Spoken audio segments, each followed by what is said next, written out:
ప్రపంచాన్ని కబలిస్తున్న, కలిచివేస్తున్న ప్రమాదకరమైన వ్యాధులలో గుండె జబ్బు ఒకటి. ఎప్పుడు ఏ క్షణాన ఆపద ముంచుకొస్తుందో తెలియని పరిస్థితులలో వరల్డ్ హార్ట్ డే మనం జరుపుకోబోతున్నాం ఆదివారం రోజు. ఈ సందర్భంగా వరంగల్కు చెందిన సుప్రసిద్ధ గుండె జబ్బు వైద్యులు డాక్టర్ రామక శ్రీనివాస్ గారు ఒక వారసత్వమే కాదు, నిజానికి అంతర్జాతీయం కూడా అనేక ప్రశంసా పత్రాలు, అవార్డులు గెలుచుకున్నారు. గుండె జబ్బులకు సంబంధించి ఈ విభాగంలో ఒక ఉపన్యాసకుడుగా, లెక్చరర్గా కూడా వారు కొనసాగుతున్నారు. రామక శ్రీనివాస్ గారిని క్లుప్తంగా అడిగి తెలుసుకుందాం.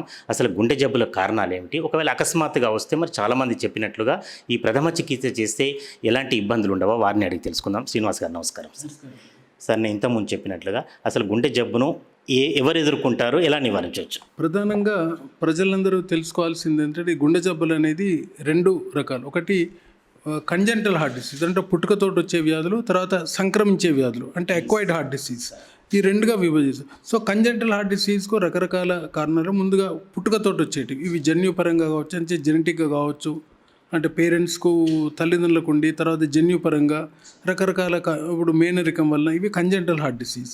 కంజెంటల్ హార్ట్ డిసీజ్లో simple congenital heart disease, complex disease అని అంటుంటాం, అవి congenital heart disease. Acquired heart diseases అంటే సంక్రమించే వ్యాధులు, తర్వాత వచ్చే వాటిలో ముఖ్యంగా రుమాటిక్ ఫీవర్ మన దేశంలో చాలా కామన్. అంటే ఎక్యూట్ రుమాటిక్ ఫీవర్ అంటే కీళ్ళ నొప్పులు వచ్చి, జ్వరంతో పాటు వచ్చి, అప్పుడు కీళ్ళ జబ్బు వచ్చి, తర్వాత భవిష్యత్తులో కానీ అప్పుడు కానీ గుండె జబ్బు రావడం, ఇది రుమాటిక్ హార్ట్ డిసీజ్. ఇవి గుండె కవాటాలను ఎఫెక్ట్ చేస్తుంది. ముఖ్యంగా దీన్ని వాల్వర్ హార్ట్ డిసీజ్ అంటాం. అన్నిటికంటే ముఖ్యంగా ప్రమాదకరమైంది ఏంటంటే coronary artery disease are ischaemic heart disease.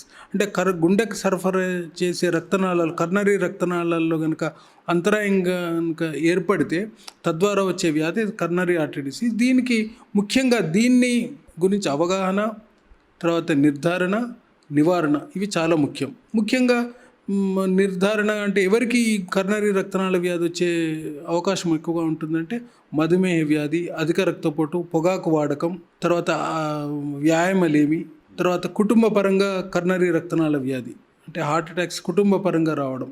ముఖ్యంగా కుటుంబంలో ఎవరైనా 60 ఏళ్ల లోపు వారికి గుండె వ్యాధి రావడం కానీ, తర్వాత ఆకస్మిక మరణాలు కనుక ఉంటే ఈ కర్నరీ రక్తనాళ వ్యాధిని గుర్తించడం చాలా ముఖ్యం. అలాగే ఊబకాయం, ఒబేసిటీ, తర్వాత కొలెస్ట్రాల్ శాతం రక్తంలో ఎక్కువగా ఉండడం, ఇవన్నీ కూడా రిస్క్ ఫ్యాక్టర్స్ అంటాం. అంటే గుండె వ్యాధిని ప్రేరేపించే కారణాలను రిస్క్ ఫ్యాక్టర్స్ అంటాం. ముఖ్యంగా ప్రపంచవ్యాప్తంగా ఇప్పుడు గుండె జబ్బు ఎక్కువ అవుతుందని అనుకుంటుంటారు కదా. ఈ నిర్ధారణ పరీక్షలు అనేటివి చాలా ఎక్కువ అయ్యాయి ఇప్పుడు. కనుక మనం గుండె వ్యాధిని ఏ దశలోనైనా మొదటి దశలోనే గుర్తించడానికి వీలవుతుంది. తద్వారా వాళ్ళకి గుండె వ్యాధి బారిన వాడి మనం రక్షించడానికి అవకాశం ఎక్కువ ఉంటుంది. నిర్ధారణ చేసి దానికి అంతర్జాతీయ ప్రమాణాల ప్రకారము, అంటే ఎవిడెన్స్ బేస్డ్ మెడిసిన్ అంటాం, దాని ప్రకారం వారికి మందుల వాడకమా, లేకపోతే యాంజియోగ్రామ్ చేసి స్టెంట్స్ వేయడమా, బైపాస్ చేయడమా అనేది ఇది ప్రతి వైద్యుడు, ముఖ్యంగా గుండె వైద్యులు అంతర్జాతీయ సూత్రాల ప్రకారము దీన్ని పాటించి మేము వారికి ఎలాంటి చికిత్స అవసరమని చెప్తుంటాం. సో కర్నరీ రక్తనాళ వ్యాధి ఇదే కాక రకరకాల వ్యాధులు ఉన్నాయి. మధుమేహ వ్యాధికి సంబంధించిన వ్యాధులు, తర్వాత ఆల్కహాల్ వలన వ్యాధులు, తర్వాత అంటే ఈ అధిక రక్తపోటు వలన వ్యాధులు, తర్వాత పల్మనరీ హైపర్టెన్షన్, తర్వాత వయసుతో పాటు వచ్చే వ్యాధులు, ఓల్డ్ ఏజ్, తర్వాత మూత్రపిండాల వ్యాధికి గుండె జబ్బుకు సంబంధం ఉంది. అలాగే మెదడుకు సంబంధించిన వ్యాధులు, నరాలకు సంబంధించిన వ్యాధులు ఇవి ఒకటి. తర్వాత ముఖ్యంగా ఆడవారిలో గుండె జబ్బు చిన్నపిల్లలు, ముఖ్యంగా యుక్త వయసులో, తర్వాత ప్రెగ్నెన్సీ దశలో ముఖ్యంగా కొన్ని వ్యాధులు వచ్చే అవకాశం ఎక్కువ ఉంటుంది. అది కూడా గుర్తించడం చాలా ముఖ్యం. ఆడవారిలో గుండె జబ్బు ఇవైన తర్వాత కొంతమంది ఇప్పుడు హెచ్ఐవి వీటి వల్ల కూడా గుండె జబ్బు వచ్చే అవకాశం ఉంటుంది. క్రానిక్ కిడ్నీ డిసీజ్, తర్వాత ఊపిరితిత్తుల వ్యాధికి గుండె జబ్బుకు వచ్చే అవకాశం ఎక్కువ ఉంటుంది. ఇవన్నీ రకరకాల గుండె వ్యాధులు. అన్నిటికంటే ముఖ్యం ఏంటంటే నిర్ధారణ, చికిత్స, నివారణ అనేది చాలా ముఖ్యం. వీటి గురించి అందరూ కూడా వాటి గురించి అవగాహన పెంచుకోవడం చాలా ముఖ్యం. ఈ వయసు వాళ్ళకే బాగా వస్తుంది, లేదా ఎక్కువ ఇంతమందికి ఈ శాతం వస్తుందని అని చెప్పవచ్చు? అయితే మీరు అడిగిన ప్రశ్న ఏంటంటే ఏ వయసు, ఇప్పుడు పుట్టుకతోటి వ్యాధులు ఉన్నాయి, చిన్నపిల్లల్లో గుర్తిస్తుంటాం. అందుకే అంటే ఇలాంటి ఇప్పుడు ముఖ్యంగా నేను చెప్పదలుచుకున్నది ఏంటంటే వీటిని అవగాహన కల్పించడం, నివారణ, నిర్ధారణ అనేది చాలా ముఖ్యం. నిర్ధారణ అందుకే ఇప్పుడు పుట్టుకతోటి వచ్చే వ్యాధులు ఎవరు గుర్తించవచ్చు? మొట్టమొదట తల్లి, తర్వాత ఫ్యామిలీ పీడియాట్రిషియన్, చిన్నపిల్లల వైద్యం దగ్గరికి తీసుకెళ్తుంటే వారు గుర్తించవచ్చు. ఆ తర్వాత స్కూల్లో టీచర్స్. అందుకే ముఖ్యంగా నేను చెప్పేది ఏంటంటే వైద్యులు, వైద్య సంస్థలే కాక ప్రభుత్వం కూడా ఇప్పుడు స్కూల్ హెల్త్ ప్రోగ్రామ్స్ ఉంటాయి. వారికి ముఖ్యంగా చిన్నపిల్లల్లో అంటే వాళ్ళు స్కూల్ గోయింగ్ ఏజ్ వచ్చి స్కూల్స్కి వెళ్ళే కంటే ముందు ఇంట్లో తల్లి కానీ పిల్లల వైద్యుడు కానీ గుర్తించడానికి అవకాశం ఎక్కువ ఉంటుంది. వాళ్ళ పెరుగుదలలో లోపం కానీ, వాళ్ళు వెయిట్ గెయిన్ సరిగ్గా లేకపోవడం కానీ, లేకపోతే గుండె జబ్బు లక్షణాలైన దమ్ము, ఆయాసం కానీ, ఇప్పుడు ఆటలాడుకోవడంలో లోపం ఉన్నట్టయితే కనుక వాటిని గుర్తించడానికి అవకాశం ఎక్కువ ఉంటుంది. సో నియోనాటల్ ఏజ్ నుంచి ఇమీడియట్గా పుట్టిన తర్వాత నుంచి ఈ స్కూల్కి వెళ్ళే వరకు వాళ్ళు గుర్తించవచ్చు. స్కూల్లో అయితే కనుక స్కూల్ టీచర్స్ కూడా గుర్తించడానికి అవకాశం, ఎందుకంటే ఎక్కువ శాతం వాళ్ళు స్కూల్లోనే గడుపుతారు కాబట్టి. సో ముఖ్యంగా ఈ స్కూల్ హెల్త్ ప్రోగ్రామ్స్ను మనం చాలా విరివిగా చేయడం కానీ, తర్వాత ప్రభుత్వం కూడా వీటిని ఈ స్కూల్ హెల్త్ ప్రోగ్రామ్స్ చాలా పకడ్బందీగా జరిగేటట్టు వాటిని ఆడిటింగ్ చేయవలసిన అవసరం ఎక్కువైనా ఉంటుంది.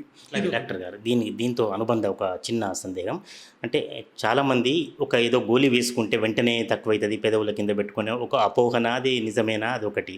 తర్వాత ఈ ప్రథమ చికిత్స చేస్తే ఎంతసేపు బతకగలుగుతారు హాస్పిటల్కి వెళ్ళకుండా? తర్వాత రెండవది మీరు ప్రశ్న అడిగారు కదా, అటేమో చిన్నపిల్లలకు సంబంధించిన వ్యాధి నిర్ధారణ గురించి అదొకటి.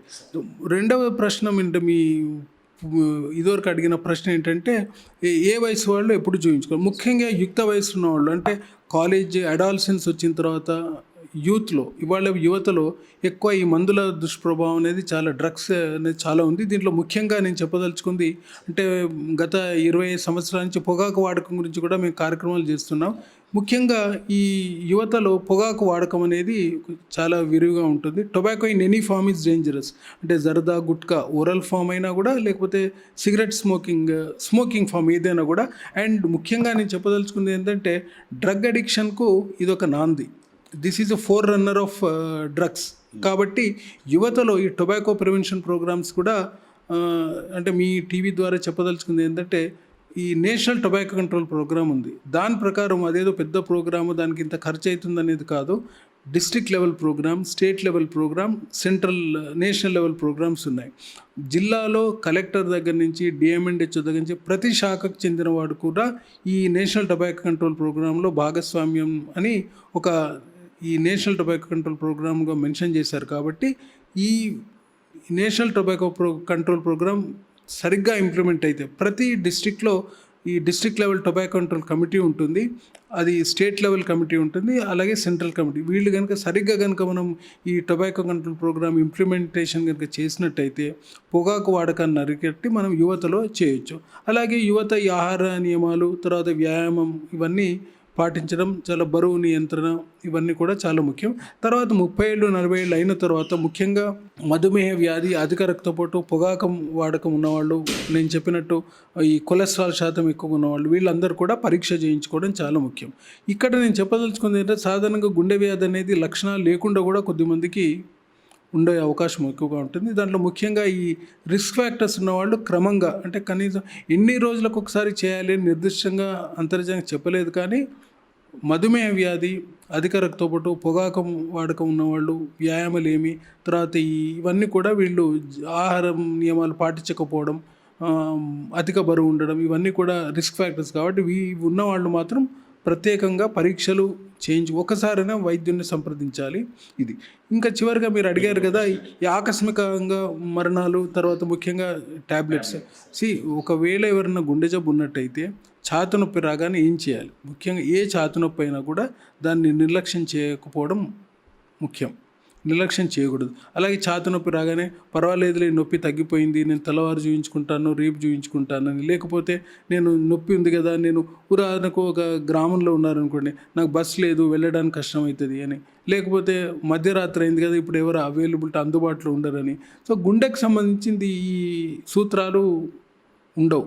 గుండెకు సంబంధించింది ఎప్పుడు లక్షణం వచ్చినా కూడా, ఏ లక్షణం వచ్చినా అది వైద్యుని సంప్రదించింది, అంటే ఒక క్వాలిఫైడ్ వైద్యుని సంప్రదించింది చెప్పలేం. కాబట్టి ఈ గుండె వైద్యానికి సంబంధించి, గుండె జబ్బు లక్షణాలకు సంబంధించి దేన్ని కూడా నిర్లక్ష్యం చేయొద్దు. అందుకే నా విన్నపం ఏంటంటే ఏ వ్యవస్థ అయినా, అంటే లోకల్లోనైనా, ఇప్పుడు వరంగల్ లాంటి ప్రదేశమైనా, లేకపోతే రాష్ట్రమైనా కూడా, దేశమైనా కూడా, ఎక్కడైనా కూడా ఎప్పుడు వెళ్ళినా కూడా ఒక నమ్మకమైన వైద్య వ్యవస్థను మనం ఏర్పాటు చేయించుకోవడం చాలా ముఖ్యం. ఉదాహరణకు ఛాతీ నొప్పి రాగానే ఏం చేయాలి? అది ఎమర్జెన్సీగా అయితే మనకు 108 వ్యవస్థ రావాలి.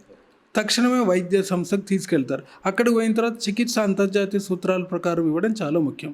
చివరిగా మీరు అడిగారు కదా, నేను ఈ 25 ఏళ్ల నుంచి ఈ నో ఇయర్ హార్ట్ ప్రోగ్రామ్, అంటే మీరు మీ గుండె గురించి తెలుసుకోండి కార్యక్రమాలు, తర్వాత పొగాకు నివారణ కార్యక్రమాలు కొన్ని చేశాము 2004 నుంచి. ఇప్పుడు 2009 నుంచి ముఖ్యంగా ఆకస్మిక మరణాల గురించి అవగాహన, తర్వాత దాని గురించి శాస్త్రీయ పరిశోధన, అలాగే ప్రతి సాధారణ ప్రజలకు కూడా ఈ ఒకవేళ గుండె ఆగి కుప్పకూలిపోతే ఆ పరిస్థితులలో ఏం చేయాలనేది సాధారణ ప్రజలకు అందరికీ అవగాహన కల్పిస్తున్నాము. అందుకని ప్రతి వారు కూడా ఇప్పుడు రేపు ఉదయం 29 సెప్టెంబర్ ఉదయం 7 గంటల నుంచి సాయంత్రం వరకు మార్నింగ్ వాకర్స్, వరంగల్లో మార్నింగ్ వాకర్స్, తర్వాత హై స్కూల్ పిల్లలు, కళాశాల విద్యార్థులు, ఎన్సీసీ క్యాడెట్స్, ఎన్ఎస్ఎస్ క్యాడెట్స్, తర్వాత పాఠశాల ఉపాధ్యాయులు, లెక్చరర్స్, అలాగే ఇది మొట్టమొదటిసారి తెలంగాణ అకాడమీ ఆఫ్ సైన్సెస్ వారు మరియు శ్రీనివాస్ హార్ట్ ఫౌండేషన్ సంయుక్తంగా ఈ కార్యక్రమం నిర్వహిస్తున్నాం. దీంట్లో ఇదొక ప్రజారోగ్య సమస్య. ప్రధానంగా ప్రపంచవ్యాప్తంగా ఆకస్మికంగా గుండె ఆగి కుప్పకూలిపోవడం అనేది ప్రధాన ప్రజారోగ్య సమస్య. ఆ సమయంలో ఈ ప్రాణరక్షణ ప్రక్రియ అనేది సిపిఆర్ అనేది ప్రతివారు కూడా నేర్చుకోవడం ముఖ్యం. 4 నుంచి 8 నిమిషాల లోపు ఆ సిపిఆర్ ప్రక్రియ చేయకపోతే 10 నిమిషాలు కనుక దాటితే ఆ వ్యక్తిని రక్షించే అవకాశం ఎక్కువగా ఉంటుంది. అందుకే ఇది బైస్టాండర్ సిపిఆర్, అంటే హస్తాలతో సిపిఆర్, అంటే అక్కడ ఉన్న ప్రత్యక్ష సాక్షి బైస్టాండర్ కనుక ఛాతిమర్దనతో పాటు అంటే హస్తాలతో సిపిఆర్. దీంట్లో హై క్వాలిటీ సిపిఆర్ అంటే సమర్థవంతంగా ఛాతిమర్దన చేస్తేనే ఆ వ్యక్తిని ఆ సమయంలోనే రక్త ప్రసరణ వ్యవస్థను మనం పునరుద్ధరించడానికి అవకాశం ఎక్కువగా ఉంటుంది. దాన్నే రిటర్న్ ఆఫ్ స్పాంటేనియస్ సర్క్యులేషన్ అంటాం. అంటే ఒక కుప్పకూలిన వ్యక్తికి రక్త ప్రసరణ వ్యవస్థ ఆగిపోతుంది కాబట్టి అది ఎంత త్వరగా ఆ రక్త ప్రసరణ వ్యవస్థను మనం పునరుద్ధరించిస్తే, అంటే the return of spontaneous circulation, ఆ వ్యక్తి అంత త్వరగా రికవర్ అయ్యే ఛాన్స్ ఉంటుంది. కాబట్టి మొట్టమొదట బైస్టాండర్ సిపిఆర్, హస్తాలతో సిపిఆర్ చేయడం చాలా ముఖ్యం. కాబట్టి ప్రతివారు కూడా, సాధారణ ప్రజలు కూడా దీన్ని నేర్చుకోవాలి. తర్వాత అది నేర్చుకోవడానికి అవకాశం ఎక్కువ ఉంది. ప్రతి వారు కూడా ఇప్పుడు గత 2009 నుంచి దాదాపు ఇండివిజువల్గా నేను ఒక 100 నుంచి 150 కార్యక్రమాలు ప్రతి వరంగల్ అందరికీ నేర్పాము. Railway station staff, collectorate staff, bank staff, తర్వాత ఈ ప్రెస్ క్లబ్ వాళ్ళకి, తర్వాత లెక్చరర్స్కు, హై స్కూల్ పిల్లలకు అందరికీ మేము ఇంత మటుకు ఎన్సీసీ వాళ్ళకైతే చాలా, పోలీస్ స్టాఫ్కు వీళ్ళందరికీ నేర్పాము. ఈ కార్యక్రమాలు వ్యక్తిగతంగానే కాకుండా ప్రతివారు కూడా, ముఖ్యంగా పోలీస్ శాఖ వీళ్ళందరూ కూడా ప్రభుత్వ పరంగా ఇలాంటి కార్యక్రమాలు విరివిగా చేయడం ఒకటి ముఖ్యం. రెండవది ఆటోమేటెడ్ ఎక్స్టర్నల్ డిఫిబ్రిలేటర్. ఒక వ్యక్తి కుప్పకూలిపోతే అక్కడ షాక్ ఇచ్చే పరికరాలు మన దేశంలో అన్ని చోట్ల ఇవి అందుబాటులో లేవు. ప్రభుత్వం కూడా వీటి గురించి అధ్యయనం చేసి వీటిని విరివిగా ఏర్పాటు చేయడం చాలా ముఖ్యం. ముఖ్యంగా ప్రజలు సంచరించే రైల్వే స్టేషన్, ఎయిర్పోర్ట్సే కాక కామన్ పబ్లిక్ ఈ ఆర్టీసీ బస్ స్టేషన్స్లో పెట్టడం చాలా ముఖ్యం. అలాగే అంబులెన్స్ త్వరగా వచ్చేటట్టు ప్రభుత్వం ఇంప్లిమెంటేషన్ చేయాలి. 108 చాలా బాగా పనిచేస్తున్నారు, కానీ ఇంకా త్వరగా, ఎందుకంటే 15 నిమిషాలు, అరగంట దాటితే ఆ రక్షించే అవకాశం ఎక్కువగా ఉంటుంది, రక్షించలేం. కాబట్టి త్వరగా వచ్చేటట్టు. అలాగే ఒకవేళ ఛాతి నొప్పి వచ్చి కుప్పకూలిపోతే కనుక కార్డియక్ అరెస్ట్ వ్యక్తులే కాక ఈ కార్డియక్ ప్రాబ్లమ్స్ ఉన్న వాళ్ళు ఏ హాస్పిటల్కు వెళ్ళినా కూడా త్వరగా వారికి చికిత్స అంతర్జాతీయ ప్రమాణ ప్రకారం అందేటట్టు ప్రభుత్వం, వైద్య సంస్థలు, వైద్యులు అందరూ కూడా చొరవ చూపాలి. ఎందుకంటే earlier the treatment, the better will be the recovery. అందుకని గుండెలో ఇది చాలా ముఖ్యము. టైమ్ ఈజ్ మజిల్ అంటాం. అంటే ఎంత డిలే చేస్తే సమయము, ఆ గుండె కండరం అనేది మనం రక్షించడానికి అవకాశం ఎక్కువగా ఉంటుంది. అందుకని గుండె వ్యాధుల గురించి అవగాహన అనేది చాలా విస్తృతంగా చేయడం చాలా ముఖ్యం.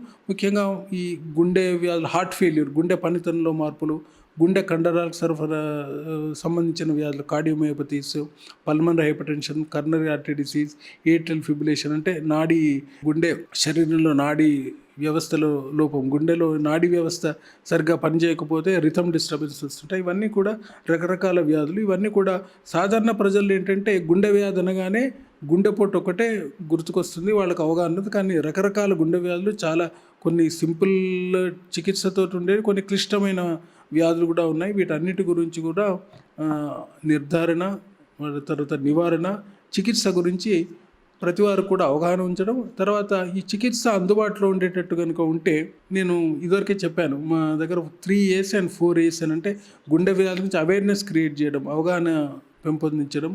తర్వాత యాక్సెసిబిలిటీ, అంటే ప్రతివారికి కూడా ఈ గుండెకి సంబంధించిన పరీక్షలు కానీ చికిత్స కానీ అందుబాటులో ఉండడం, తర్వాత అవేర్నెస్, యాక్సెస్ అండ్ ఎఫోర్డబిలిటీ అందరికీ అందుబాటులో ఉండే విధంగా, అంటే వారికి అందే రీతిలో, అంటే ముఖ్యంగా ఫైనాన్షియల్గా వారికి వైబుల్గా ఉండేటట్టు ఎక్కువ అవుట్ ఆఫ్ పాకెట్ ఎక్స్పెండిచర్ కాకుండా ఈ చికిత్స అందించడం చాలా ముఖ్యం. ఇవన్నీ కనుక చేస్తే అకౌంటబిలిటీ, అంటే we can create an accountable and A confident medical and health care, particularly cardiac care in not only in Warangal but entire country. ఈ అవకాశం ఇచ్చిన సుమన్ టీవీ వారికి నా ధన్యవాదాలు.